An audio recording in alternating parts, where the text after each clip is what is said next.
In this part of the Final Frontier video tutorial, we are going to create a bullet, and this will be a bullet that will move and shoot when we press the space bar.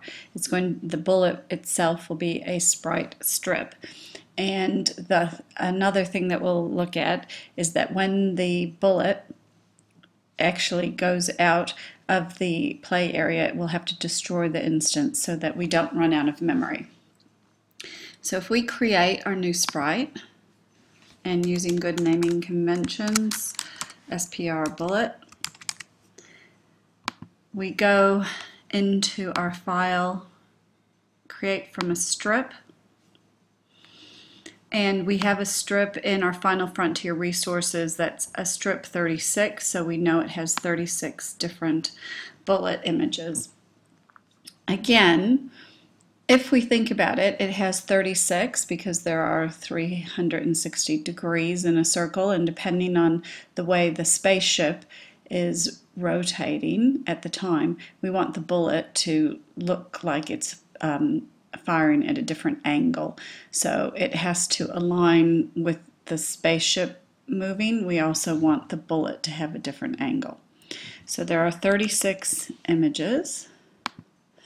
36 images in the row.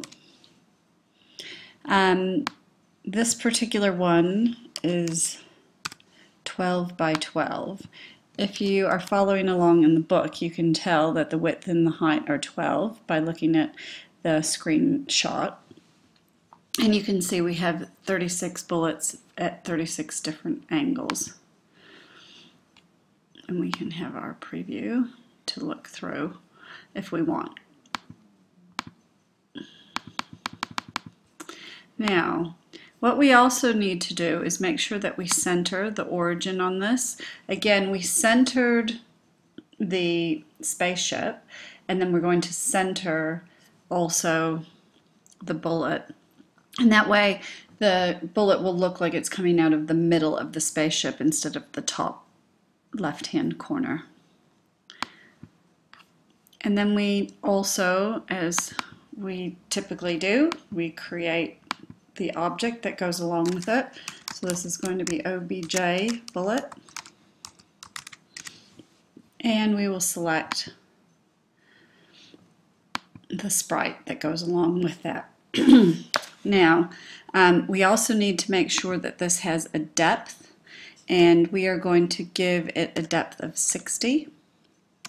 And that's so that it appears behind the spaceship, so the bullet doesn't fire from on top of the spaceship. That would be a bit odd looking. We will have a step event. And what we're going to do in this step event is we're going to change the sprite, and the sprite will change based on the direction that it's facing, just very, very similar to what we did when, excuse me, when the spaceship was rotating. So in here, we will add, oops, where is my change sprite? Went right by it. So our change sprite, we want to change that into the bullet, but we need to do the sub image. So we say the direction that it's going. So that's going to be between 0 and 360. And then we divide that by 10. And remember, there are 36 sub images. So for example, if it is going at direction 180 divided by 10, then it will get the 18th sub image, and that will correspond to the 18th sub image of the ship. The other thing that we need to do is we need to add an event where, and it's under the other, when it goes outside the room, we need it to destroy the instance. And this will apply to itself. So sometimes when you have a destroy, you might want to destroy the other object. Like, we'll see that in a minute, if a bullet collides with a meteorite, for example, then we want it to destroy the meteorite.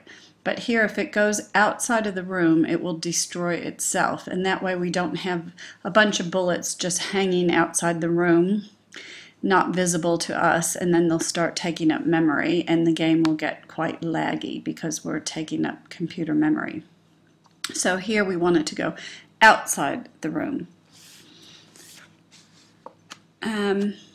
The next thing we do, so we need to actually add the event and action pair that will cause the bullet to shoot. So we go back into our still and we add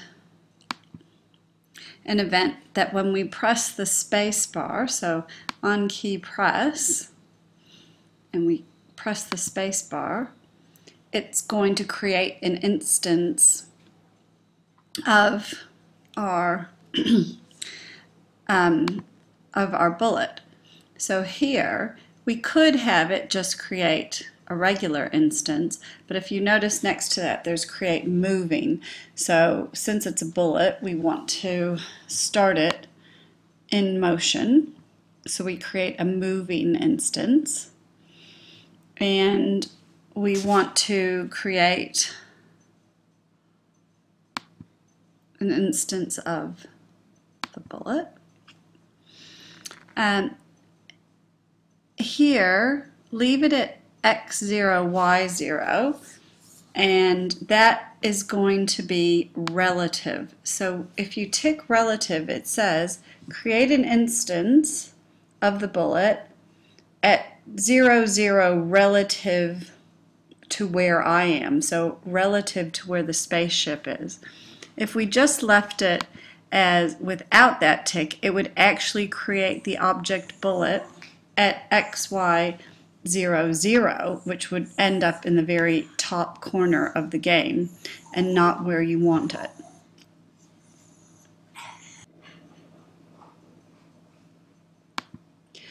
So we have to ensure that we say relative, otherwise the bullet would be in quite an odd place. So I'm actually going to tick that now, and then we're going to go back and see what happens if we don't.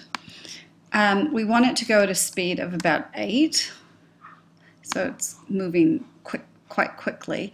And we say direction, meaning take the direction that the ship is moving and ensure that we create our bullet facing that direction as well. So we click OK. Oh, that should have been a depth of 60. I think I had a typo there. Oh, no, sorry. I forgot that I'm back on the spaceship. Never mind that one. And we'll test that out in the room. So we'll put, we don't even need to put an instance in there because it's just going to create itself when we press the space bar, hopefully. So I can still move my ship. When I press the space bar, it goes in the direction that it's supposed to. And when it's going outside the room, it should be destroyed. Now, currently, notice when I hit boost, nothing happens if I hit the space bar, because I haven't applied that to the spaceship object when it's in the boost, so the flying. All right, now we're going to add that same event and action pair to our flying spaceship so that the flying spaceship can also shoot bullets. So we go into there, we add an event on key press, which key, the space bar.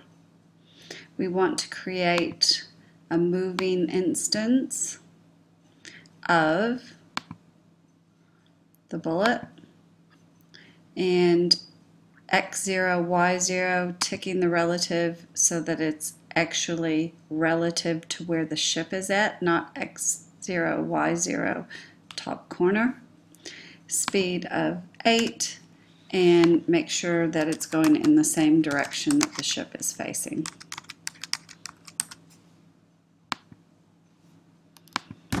Now I'll test that out.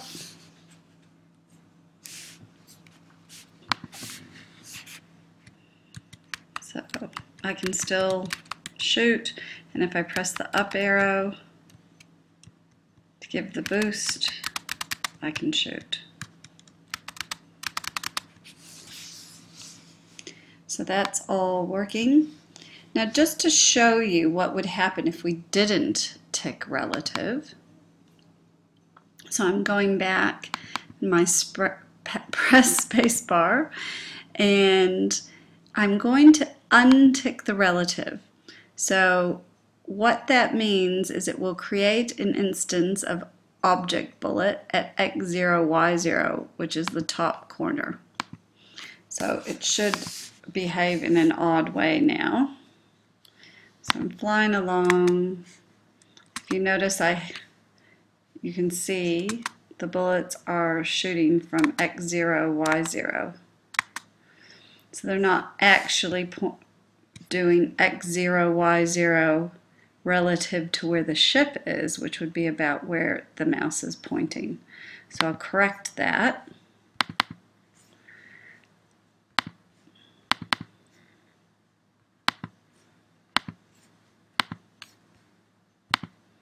And just test that my correction took place. Yes, and now it's the center, the x0, y0 is being measured from the relative point of where the spaceship is. Okay, that's enough for now. Hopefully you have that working, and in the next one we will have it make collisions with the asteroid and with the spaceman. Saving.